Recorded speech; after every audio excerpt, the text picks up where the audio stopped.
प्यारे साथियों, आप सभी का स्वागत है आपके अपने YouTube channel PICS learning class में। तो आज की क्लास में हम लोग बहुत ही इंपॉर्टेंट ऑब्जेक्टिव क्वेश्चन को देखने वाले हैं, जो कि आपके मॉडल पेपर से लिया गया है। ठीक है, मॉडल पेपर में जो क्वेश्चन आया वही क्वेश्चन है। ठीक है, चलिए, पहला है कि 2052 के अभाज्य गुणनखंड में 3 का घात है। मतलब बताना कि 2052 में के अभाज्य गुणनखंड में 3 का घात यानी 3 कितना बार आया है वो आपको बताना है। ठीक है, चलिए, तो उसके लिए क्या करना पड़ेगा, सबसे पहले आपको 2052 क्या करना पड़ेगा, अभाज्य गुणनखंड करना पड़ेगा। तो चलिए यहाँ पे करते हैं 2052 का अभाज्य गुणनखंड। ठीक है, 2 से करते हैं। 2 एक कम 2 0 आएगा। ठीक है, 2 दूनी 4, 1 बचा, 2 छक्के 12। फिर आगे कीजिए, 2 पंचे 10, 2 एक कम 2, 2 तिया 6। उसके बाद किससे करेंगे, 2 से तो हो गया। अब 3 से कीजिए, कहते कितना होता है। तो 3 से अगर करेंगे, देखिए 3 एक कम 3, 2 बचा, कितना होगा 21, 3 सत्ते 21, 3 एक कम 3। ठीक है, 3 से भी हो गया। और आगे देखिए और होगा, देखिए हाँ और भी हो जाएगा। देखिए 3 से करते हैं, 3 पचे 15, 1 16 17, 2 बचा, 3 सत्ते 21। अभी भी होगा, हो जाएगा। देखिए तो हाँ हो जाएगा। 3 से अगर करते हैं तो 3 दूनी 3 एक कम 3, 2 बचा, 3 9 27। यानी कितना बार इसमें 3 जो है 1 2 3 बार आया है। मतलब कि यहाँ पे 3 जो है घात कितना बार आएगा, 3 बार आएगा। इसलिए ऑप्शन क्या होगा, बी नंबर क्या होगा इसका राइट होगा। यानी कि 2052 के अभाज्य गुणनखंड में 3 जो है वो 3 बार आया है। कितना बार आया है, 3 बार। यानी कि 3 का घात कितना होगा, तो 3 होगा, 3 बार आया है। ठीक है, इसलिए ऑप्शन नंबर बी क्या होगा, इसका राइट होगा। ठीक, चलिए अगला देखते हैं। निम्नलिखित में किसका दशमलव प्रसार शांत नहीं है। शांत नहीं, ये नहीं कहा कि शांत है, शांत नहीं है। तो सबसे पहले यहाँ पे देखिए, शांत होने के लिए आपको पता था कि हर में अगर 2 × 5 की पावर ऐसा अगर है, 2 × 5 की पावर mn अगर ऐसा जो होता है वो क्या होता है, शांत होता है। तो उस हिसाब से ये तो शांत है, ये भी शांत है। 2 × 5 है यहाँ पे, है ना। लेकिन यहाँ देखिए 2 × 7 है, यहाँ 5 नहीं है। अगर यहाँ 5 होता तो शांत होता, लेकिन यहाँ 5 नहीं है, जिसके कारण ये क्या है, अशांत है। यानी कि शांत ये नहीं है। तो ऑप्शन नंबर सी क्या होगा, राइट होगा। यही चेक करना था कि निम्नलिखित में किसका दशमलव प्रसार शांत नहीं है। तो ऑप्शन नंबर कितना होगा, सी हो जाएगा, जो कि ये शांत नहीं है। ठीक है, चलिए अब देखते हैं 3 नंबर। बहुपद इतना के शून्यक का योग होगा। शून्यक का योग आपको निकालना है। क्या निकालना है, तो उसके लिए आपको सबसे पहले क्या करना होगा, इस बहुपद को क्या करना पड़ेगा, पहले हल करना है। उसके बाद डिसाइड करना है कि शून्यक इसका क्या होगा। तो पहले इसको हल करते हैं। ठीक है, देखिए सबसे पहले यहाँ पे गुना कीजिए इस समीकरण को। तो 2x को x से गुना करेंगे तो कितना होगा, 2x² हो जाएगा। फिर 5 को x से करेंगे तो 5x होगा, प्लस इंटू माइनस माइनस आ जाएगा, और -3 बाहर में तो -3 आ जाएगा। अब ये बहुपद के रूप में आ गया। ठीक है, स्टैंडर्ड फॉर्म इसका हो गया। अब इसमें क्या करेंगे, शून्यक का योग पूछा है, तो शून्यक का योग फार्मूला क्या होता है, -b/a होता है। देखिए इसमें -b/a, तो ऐसे माइनस फार्मूला का b कितना है, -5 है, तो -5/a होता है। a कितना है, a 2 है, यहाँ 2 आ जाएगा। इसको हल कीजिए, माइनस इंटू माइनस प्लस, यानी कि 5/2। ऑप्शन नंबर इसका जो है कितना आ जाएगा, डी नंबर क्या होगा इसका राइट आंसर हो जाएगा। तो इस तरह से करना है। उम्मीद करते हैं आपको समझ में आ गया होगा। इसको आप नोट कीजिए। फिर इसका जो अगला जो क्वेश्चन है उसको भी देखते हैं।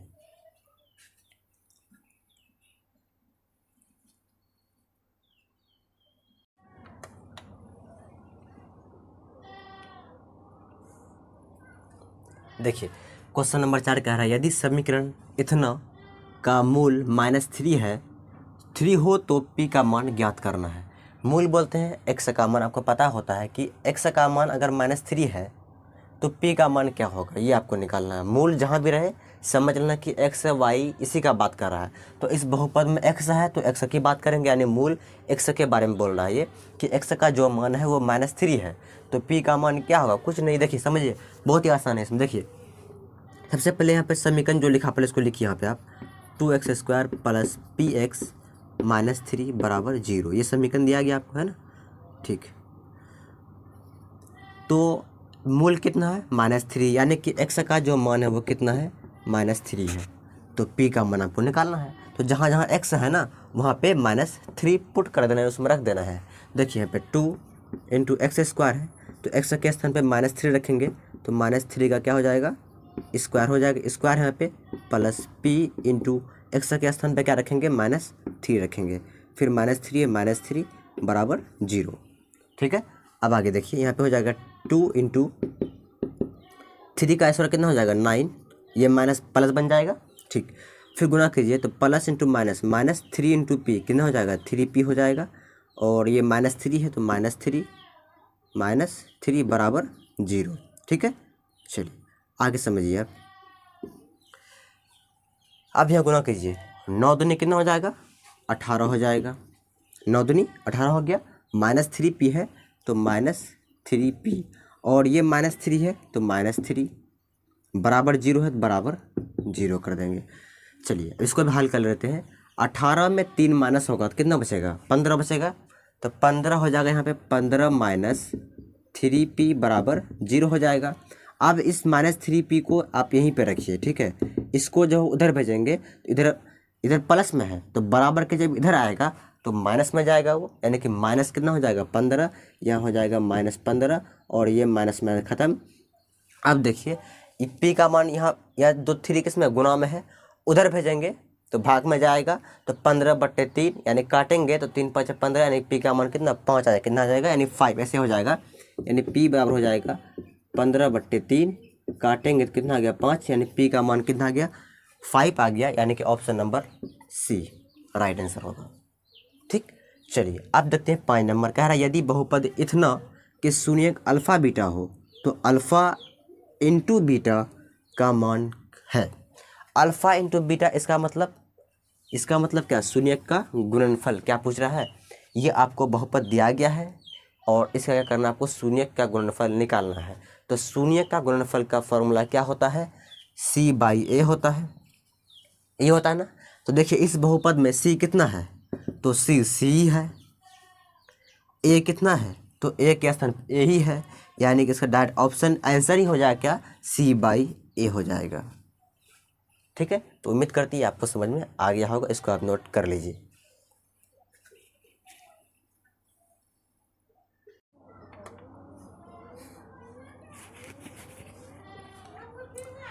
देखिए क्वेश्चन नंबर 6 कह रहा है निम्नलिखित में कौन समांतर श्रेणी में है। समांतर श्रेणी मतलब AP, इसमें कौन AP में है वो आपको चेक करना है। देखिए सबका क्या करना पड़ेगा, सभी ऑप्शन क्या करना पड़ेगा आपको D1 D2 D3 यानी सबका सर्वांतर निकालना पड़ेगा, और देखेंगे किसका सर्वांतर इक्वल आता है तो वो क्या हो जाएगा AP हो जाएगा। ठीक है, तो सबसे पहले A नंबर का चेक करते हैं। बताइए इसमें अगर D1 निकालेंगे तो कितना हो जाएगा, तो 5 में 2 माइनस करेंगे कितना हो जाएगा 3 हो जाएगा। D2 कितना हो जाएगा, तो 7 में 5 माइनस करेंगे तो 7 में 5 घटाएंगे कितना आ जाएगा तो 2 आ जाएगा। यहाँ तो सर्वन सबका अलग अलग आ रहा है, इसका मतलब ये तो AP नहीं होगा। इसमें चेक करते हैं, तो उसके लिए क्या करना पड़ेगा आपको, पहले इसको जो हल करना पड़ेगा, यानी इसको जो यहाँ पे स्क्वायर में है 2 पे पावर स्क्वायर जो है उसको पहले हल कीजिए। देखिए 2 का स्क्वायर कितना हो जाएगा 4, 3 का स्क्वायर 9, 7 का स्क्वायर 49। ठीक है, अब इसको चेक कीजिए तो बताइए D1 कितना हो जाएगा इसका, तो 9 में 4 घटाएंगे, यानी कि सर्वांतर कैसे निकालते हैं, दूसरा पद में पहला पद माइनस करते हैं, दूसरा पद 9 है, 9 में 4 घटाएंगे तो कितना आ जाएगा 5 आ जाएगा। फिर अगर D2 निकालेंगे कैसा होगा, फिर 49 में फिर 9 घटाएंगे तो कितना हो जाएगा 40 आ जाएगा। यहाँ तो सब अलग अलग आ रहा है, इसका भी सर्वांतर अलग अलग है, मतलब ये भी AP में नहीं है। अब चलते हैं C नंबर चेक करते हैं। बताइए इसमें अगर सर्वांतर निकालते हैं D1 तो कितना हो जाएगा, D1 अगर निकालेंगे तो एक्स स्क्वायर में x माइनस करेंगे तो एक्स स्क्वायर माइनस x हो गया। D2 कितना हो जाएगा, एक्स क्यूब में क्या करना पड़ेगा एक्स स्क्वायर घटाना पड़ेगा, यानी एक्स क्यूब में एक्स स्क्वायर घटाएंगे, इतना आ गया। ये भी देखिए अलग अलग, यहाँ पे एक्स स्क्वायर है, यहाँ पे एक्स क्यूब आ गया, मतलब दोनों का सर्वांतर बिल्कुल अलग है, तो ये भी AP नहीं होगा। अब लास्ट बताइए, ये तो AP होगा ही होगा। चलिए चेक भी कर लेते हैं एक बार। देखिए यहाँ पे D1 निकालिए तो क्या करना पड़ेगा, सबसे पहले आपको दूसरा पद में पहला पद घटाना पड़ेगा। दूसरा पद 3 है, 3 में 1 घटाएंगे तो 2 आ जाएगा। फिर उसके बाद D2 निकालेंगे तो बताइए इसके बाद 5 में 3 घटाएंगे कितना आ जाएगा 2। देख रहे हैं यहाँ पे आप कि सबका सर्वांतर बराबर है, इसका मतलब ये क्या है AP में है, ऑप्शन D क्या होगा राइट आंसर होगा।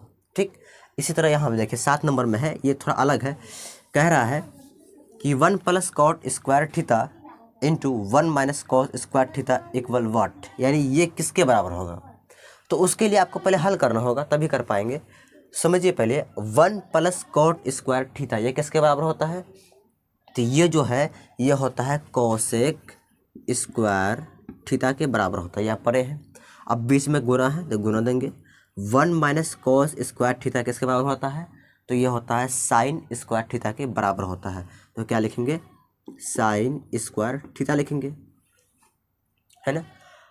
अब ये बताइए आप कोसेक स्क्वायर थीटा का जस्ट उल्टा करेंगे तो क्या होता है, 1 बाई साइन होता है। यानी इसके स्थान पे हम लिख सकते हैं 1 बाई साइन स्क्वायर थीटा गुना क्या है, साइन स्क्वायर थीटा है।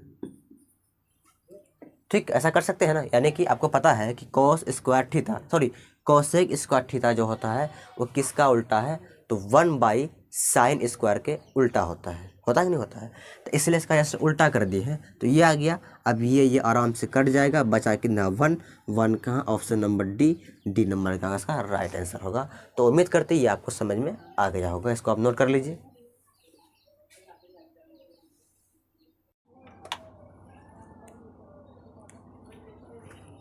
देखिए क्वेश्चन नंबर 8 में कह रहा है कि इस क्या करना है आपको, विभक्तर ज्ञात करना, मतलब डी का मान निकालना आपको। ठीक है, तो डी का मान यानी विभक्तर किसको बोलते हैं, डी का मान को बोलते हैं। तो डी का फॉर्मूला लिखिए पहले, विभक्तर का फॉर्मूला क्या होता है, तो डी बराबर होता है बी स्क्वायर माइनस 4ac।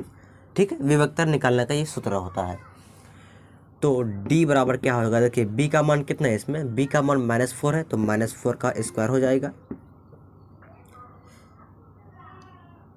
उसके बाद माइनस है, यहाँ देखिए -4ac, 4 इंटू ए कितना है, तो ए जो है यहाँ पे 5 है, यहाँ लिखेंगे 5 इंटू सी कितना है, तो 2 है, तो लिखेंगे यहाँ पे 2। ठीक है, यानी कि डी बराबर होता है बी स्क्वायर माइनस 4ac, और सबका मान इसमें पुट कर दिए। अब हल करते हैं इसको, देखते हैं क्या होता है। तो डी बराबर हो जाएगा यहाँ पे 4 का स्क्वायर कितना हो जाएगा 16, ये माइनस क्या बन जाएगा प्लस, आपको पता है स्क्वायर में प्लस बन जाएगा। उसके बाद गुना कीजिए, 5 चौका 20 और 20 दूनी 40, यानी माइनस कितना आ जाएगा, तो माइनस यहाँ पे आ जाएगा 40। ठीक है, अब इसको घटाइए, तो घटाएंगे कितना आ जाएगा, यहाँ घटाते हैं अगर तो यहाँ आ जाएगा कितना 4, यहाँ आ जाएगा -24 आ जाएगा, कितना आ जाएगा -24 हो जाएगा। तो डी का मान कितना आ गया -24, ऑप्शन नंबर बी क्या होगा इसका राइट होगा। ठीक है, तो इस तरह करेंगे। अब देखिए 9 नंबर में है कि इतना के मूलों की प्रकृति क्या होगा, मूल का प्रकृति चेक करना है, तो उसके लिए आपको डी का मान ही निकालना पड़ेगा। ठीक है, अगर डी का मान 0 से बड़ा आ जाएगा यानी प्लस में आएगा तो क्या होगा, वो वास्तविक क्या होगा, वास्तविक होगा। ठीक, क्या होगा, देखिए इसमें क्या है, वास्तविक नहीं है, वास्तविक और समान और वास्तविक और असमान। देखिए समझिए पहले, अगर डी का मान अगर 0 आता क्या आता है, अगर 0 आएगा तो क्या हो जाएगा, वो वास्तविक होगा और समान होगा। समझ गए। अगर डी का मान क्या आ जाएगा, नेगेटिव में कोई चीज़ आएगा, नेगेटिव यानी माइनस में कुछ भी आएगा तो क्या हो जाएगा, वास्तविक नहीं, क्या होगा, वास्तविक नहीं होगा।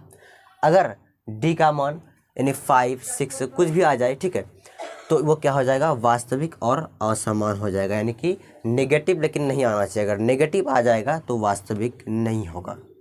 तो ऑप्शन नंबर तब ये हो जाएगा। तो चेक करते हैं पहले, तो फॉर्मूला वही आ जाएगा यहाँ पे, डी बराबर बी स्क्वायर माइनस 4ac।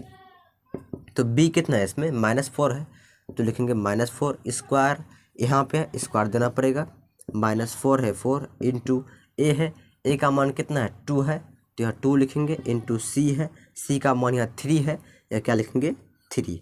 तो इसको हल कीजिए, 4 का स्क्वायर कितना हो जाएगा, तो 4 का स्क्वायर हो जाएगा 16, ये माइनस प्लस बन जाएगा। ठीक है, उसके बाद यहाँ गुना कीजिए, 4 दूनी 8, 8 या 24, माइनस क्या आ जाएगा यहाँ पे 24, तो घटाएंगे तो कितना आ जाएगा, तो ये आ जाएगा कितना -8 आ जाएगा, कितना आ जाएगा -8। तो यहाँ पे आप देख सकते हैं यहाँ नेगेटिव में आया है, तो नेगेटिव आया है इसका मतलब कि ये वास्तविक नहीं है। ऑप्शन नंबर ए क्या होगा इसका राइट आंसर होगा। उम्मीद करती है आपको समझ में आ गया होगा, इसको आप नोट कर लीजिए।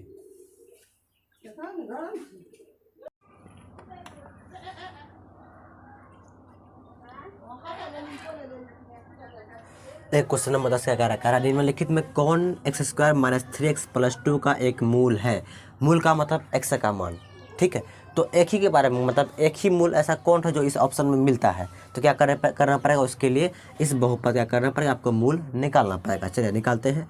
तो x square minus 3x plus 2 बराबर क्या करेंगे, 0 करेंगे। ठीक है, उसके बाद एक्स स्क्वायर लिखेंगे, यहाँ माइनस से माइनस लिखेंगे, यहाँ ब्रैकेट देना है।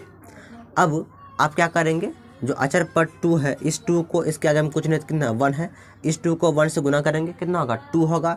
अब 2 को इस तरह से तोड़ना है कि आपको लाना है कितना 3x लाना है। तो देखिए 2 कम 2, यानी कि 2 को 1 में जोड़ेंगे 3 हो जाएगा, यानी यहाँ लिख सकते हैं 2x प्लस x। अरे x के आगे में कुछ नहीं तो 1 ही है ना। उसी तरह से क्या समझना है कि 1, यहाँ जो 1 आया इसका मतलब क्या समझेंगे, यहाँ पे x समझेंगे, क्या समझेंगे x। तो 2x और x कितना हो जाएगा, 3x हो जाएगा। फिर प्लस 2 है तो प्लस 2 बराबर 0। चलिए आगे हल कीजिए। तो यहाँ देखिए आप एक्स स्क्वायर, यहाँ ब्रैकेट तोड़िए, minus into plus, minus 2x है 2x, minus into plus minus x, plus 2 है प्लस 2 बराबर 0। अब क्या करेंगे, इन दोनों में क्या करेंगे, कॉमन लेना। क्या करना है, कॉमन। बताइए इस दोनों में क्या ऐसा है जो दोनों में है, तो x है, x बाहर निकाल लेंगे। यहाँ क्या बचेगा, सिर्फ x बचेगा, माइनस यहाँ क्या बचेगा, सिर्फ 2 बचेगा। ठीक है, आप बोल यहाँ क्या कॉमन लेंगे, यहाँ देखिए कुछ नहीं मिल रहा है तो 1 मिल रहा है, कुछ नहीं तो 1 है ना जी, 1 लेंगे कॉमन, यानी कि -1 कॉमन लेंगे, क्या बचेगा, x माइनस 2 बराबर 0 बच जाएगा। अब बाहर वाला को अलग कर लेना है और अंदर वाला की एक जगह रहेगा। तो ये दोनों बाहर में है ना, x माइनस 1, इन दोनों को अलग कर लीजिए, यानी कि x माइनस 1 एक जगह कर लेंगे, ये और ये। अब इन दोनों में कोई एक ही को लिखना है, मान ली इसको लिखते हैं, तो x माइनस 2 बराबर 0। अब एक बार इसको x के बराबर करेंगे, एक बार इसको करेंगे। ठीक है, वीडियो आ रही क्लियर ना, समझिए यहाँ पे। तो बताइए यहाँ पे क्या हो जाएगा, यहाँ हो जाएगा x माइनस 1 बराबर 0, तो x बराबर हो जाएगा 1। इसी तरह यहाँ कीजिए x माइनस 2 बराबर 0, तो x बराबर कितना हो जाएगा, 2 हो जाएगा। इसको इधर भेजेंगे, प्लस में आ गया, तो 1 आया और 2 आया। देखिए 1 और 2 कहाँ पे है, तो देखिए 2 यहाँ पे मिल रहा है, कहाँ पे, ऑप्शन नंबर डी। तो ये क्या होगा, इसका राइट आंसर होगा, कितना हो जाएगा, 2 हो जाएगा। ठीक है, तो इस तरह से करेंगे। उम्मीद करती है आपको समझ में ज़रूर आया होगा। तो ऑप्शन नंबर डी क्या होगा, इसका सही होगा, क्योंकि 1 तो इसमें कहीं पे है नहीं, यहाँ -1 है, यहाँ तो प्लस सही है, यहाँ प्लस वाला आ गया ना, माइनस में तो कहीं पे है नहीं, तो एक ही मिला कौन, 2। तो ये वाला क्या होगा, राइट आंसर होगा। तो एक ही निकालना था, यहाँ पे कर रहा था एक ही मूल आपको चेक करना था, वो मिल गया कितना, 2, यहाँ पे 2 है। ठीक, चलिए इसमें चलिए, यहाँ कह रहा है कि निम्नलिखित में किसका गुणनफल एक परिमेय संख्या है। ये क्लास 9th का क्वेश्चन है। चलिए सबसे पहले इसको गुना करके पहले गुना करेंगे, क्या करेंगे, पहले गुना करेंगे, फिर देखेंगे क्या परिमेय संख्या कौन ठो है। तो गुना कीजिए, तो कितना होगा, √15 हो जाएगा, 5 या 15, यहाँ कितना होगा 963, यहाँ कितना हो जाएगा, √63 हो जाएगा, यहाँ हो जाएगा √16, यहाँ हो जाएगा √18। अब देखेंगे इसमें से कौन सा रूट से पूरी तरह बाहर निकलता है। ये तो पूरी तरह से बाहर नहीं निकलेगा, ये भी नहीं निकलेगा, लेकिन ये निकलेगा। 4 का स्क्वायर 16 होता है, इसका मतलब 4 परिमेय है, इसका मतलब ये भी क्या होगा, परिमेय होगा। तो ऑप्शन नंबर सी क्या होगा, राइट आंसर होगा। तो उम्मीद करते हैं आज की क्लास आपको 100% समझ में आया होगा। फिर भी कोई डाउट है तो कमेंट बॉक्स में कमेंट, या आप डिस्क्रिप्शन में जाइए, वहाँ आपको व्हाट्सएप ग्रुप का लिंक मिल जाएगा, वहाँ आप जुड़िए और कोई भी दिक्कत परेशानी वहाँ बता सकते हैं, आपकी वहाँ हेल्प हम ज़रूर करेंगे। आज यहीं चलते, ठीक है।